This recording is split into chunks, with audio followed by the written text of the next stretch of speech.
Are you having trouble making the ball bite? Stop it on those hard green surfaces? How about playing into a stiff wind? Well, maybe old Lee can help you. Bite, ball. Bite, bite. Suck up. Have a wreck. Stop! You heard that war cry before? You're hitting those greens, they're a little on the firm side, and the ball is running in the fringe or trickling into the bunker, or you've got all these long putts for birdies. Well, what you may need here is a little bit more backspin. Let me show you how to trap the ball and put some spin on it. If you're not getting the action that you want on those firm greens, chances are that you're playing the ball a little too far forward into your stance, hitting up on the ball, and you're not utilizing the grooves on that wedge. To trap the ball and put backspin on it, you must put the ball back into the center of your stance. Put about 80% or 75% of your weight over onto the left side. The reason for this is this will give you a shorter backswing, more of an upright swing, and more abrupt, up and down. When you take the club back to your backswing, shift very little of your weight to the inside of your right foot. On the way down, keep the weight over on the left side. You will trap the ball will rise and stop immediately. Let me show you in slow motion. Weight on the left.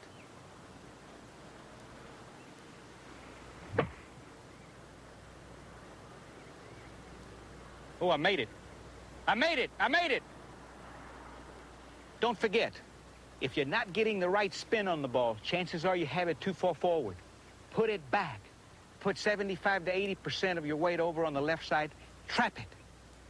And when you see it hit that green, it'll do this for you.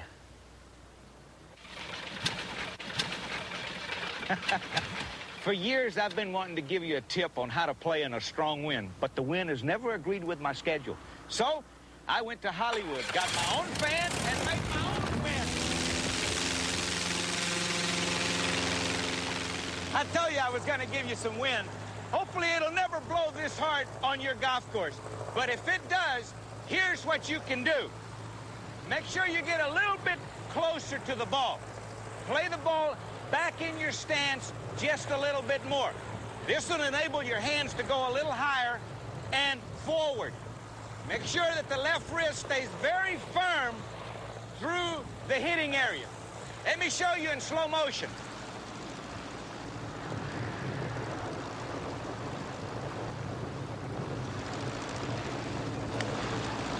There's a nice low one. Don't forget, if you get caught in this hard wind, get a little closer to the ball, play it back into your stance, but most important, keep that left wrist very, very firm. Man, this thing is really blowing. I'm going to let you play the next shot.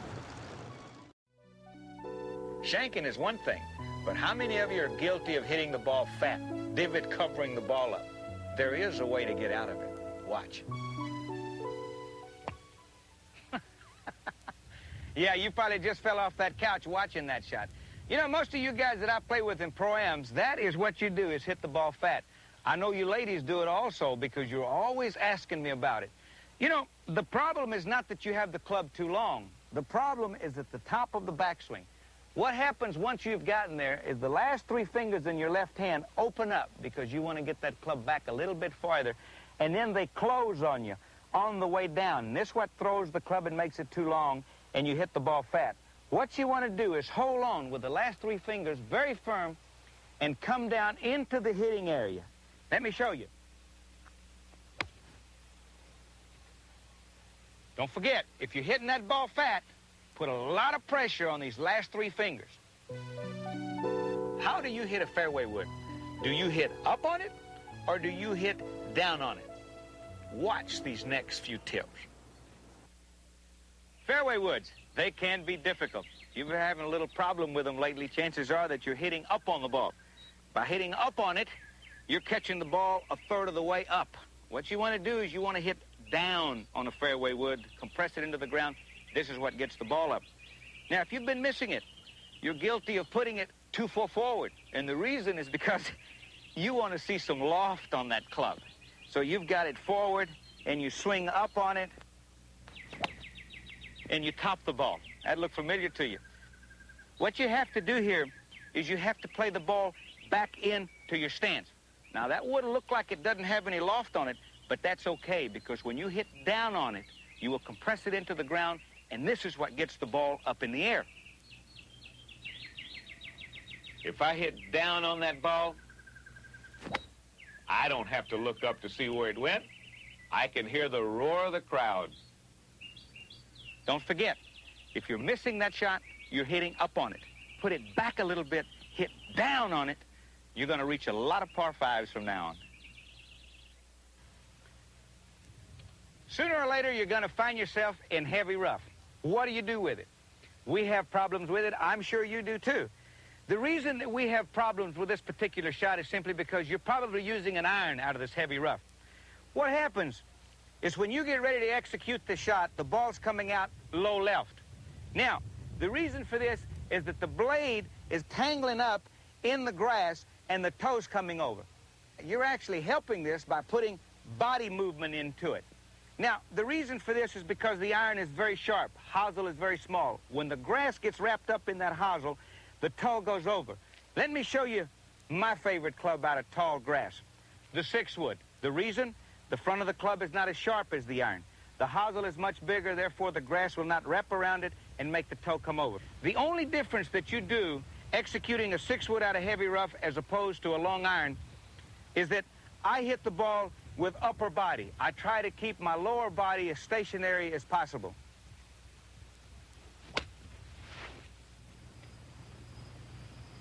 Look at that shot. How many tournaments could I have won if I'd have known that tip 10 years ago? Don't forget, if that ball's going out of there low left, get you a 6-wood. How many times have you found yourself in this situation? You've driven the ball straight down the middle of the fairway, and there you are in a divot. Well, it's not that difficult to get out of this situation. All you have to do is play that ball back. Hood that club just a little bit. Now, use the club that it takes for that distance, but remember, if you use a 7, you're actually making it a 6-iron. Hit down and through this ball, not up. Keep that weight on the left side, hit down, and it does help to be strong. You have to use a lot of the green because the ball's going to come out of there low. Don't forget, play the ball back, hood that club, hit down and through it. I've got a beauty I want to show you over here. And then you're going to have lies like this. Hard pan. Well, you have to play it approximately the same way that you did the other one. Play it back into your stance and hood the club just a little bit. Now, you do have to remember that this is a piece of cake for old Lee, because this is exactly what I learned to play on. Going to come out of there a little low. Don't forget, if you're not playing golf courses with a lot of grass, you're going to have a lot of hard pan. Play it back, hit down on it, and have some fun with it. Well, we've covered a lot of problem areas, but there's one area that we've not covered, and that's the full swing, hooking and slicing. Watch these. You know what's funny is all the pros are trying to fade the ball, and all the amateurs are trying to hook it. Well, almost all the amateurs, because some of you can hook the ball. But if you can, I'm going to show you what you have to do. Now, you know what you have to do when you draw the ball. You've got to pull that right foot back just a little bit, and you've got to turn the hands over so the club will close and you can hit it from right to left. But it's not happening to you, and probably the reason why it's not happening to you is you're taking the club back, and actually you're moving in front of it. You're getting in front of the ball, and the hands never having a chance to get to the ball and to roll over. What you have to do here is stay on the right side just a little bit longer. When you keep this right foot down longer, it makes the right knee stay in back of the left one, and it makes the right elbow stay underneath the left one. Results? It gives you a little more time to close the club. Let me show you. You might try taking the backswing a little bit slower. It'll give you time to stay on the right side just a little longer. And they said I couldn't hook a golf ball. I'm not saying I'm going to lower your handicap, but you are going to be able to shoot at those flags on the left of that green from now on. I've played in pro-ams all over the world, and the most common question that's asked to me is, Lee, why do I slice that golf ball? Well, I think I can help you.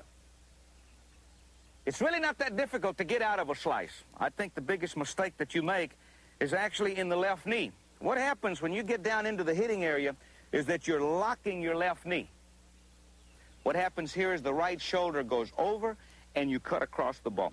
What you have to do here is to make sure that in the hitting area that actually the left knee breaks towards the target, keeping the right knee in back of the left. This results in laying off the club and getting underneath it. Let me show you. You can do this in your living room. Make sure that you watch those knees and that they're flexed through the hitting area. Muscle memory is what it's all about.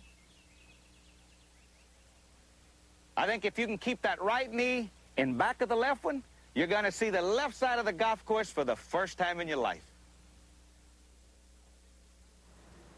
I was hitting some practice balls the other day on the driving range, and a gentleman walked up to me and he said, Lee, I've been slicing this ball all my life, and I can't get out of it.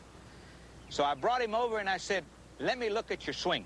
And the first thing I saw is that when he set up and he got ready to hit the ball, his left arm was so fast through the hitting area that the club head never had a chance to catch up.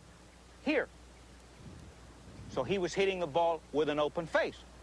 I teed up another ball and I said to him, look, as you're coming down into the hitting area, I said, right before you get into hitting that ball, slow the left shoulder and the left arm down and speed up the right arm. This will give the club head a chance to catch up. As you're coming down into the hitting area, slow it down and hit it with the right hand. And he started hitting the prettiest little draw you've ever seen out there in your life. So if you've got that real bad slice and you can't get out of it, chances are that your left arm is way too fast through the hitting area and the club head is lagging. Slow it down into the hitting area. Let the right arm speed up, the club head will catch up, and you'll see that ball going out there from right to left. And if you like what you see, tell all your friends where you got it. Well, I've given you tips on just about everything. Bunker shots, shanking the ball, hitting out of fairways, just about everything. Except I haven't given you the most important one, the foundation of the golf swing, which is the backswing. How do you get that club away from the ball? Well, a lot of you have a little bad habits, and I'm just going to show you 3 of them real quick. One of the bad habits that you have is that you break too soon away from the ball.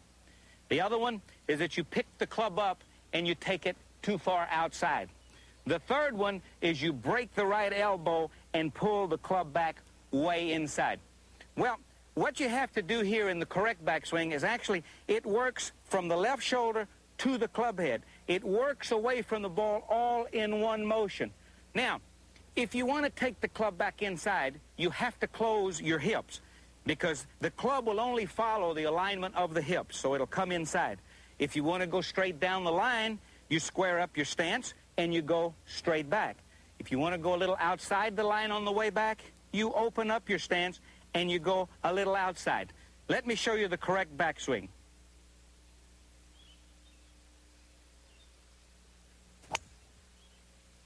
Now there's a perfect backswing.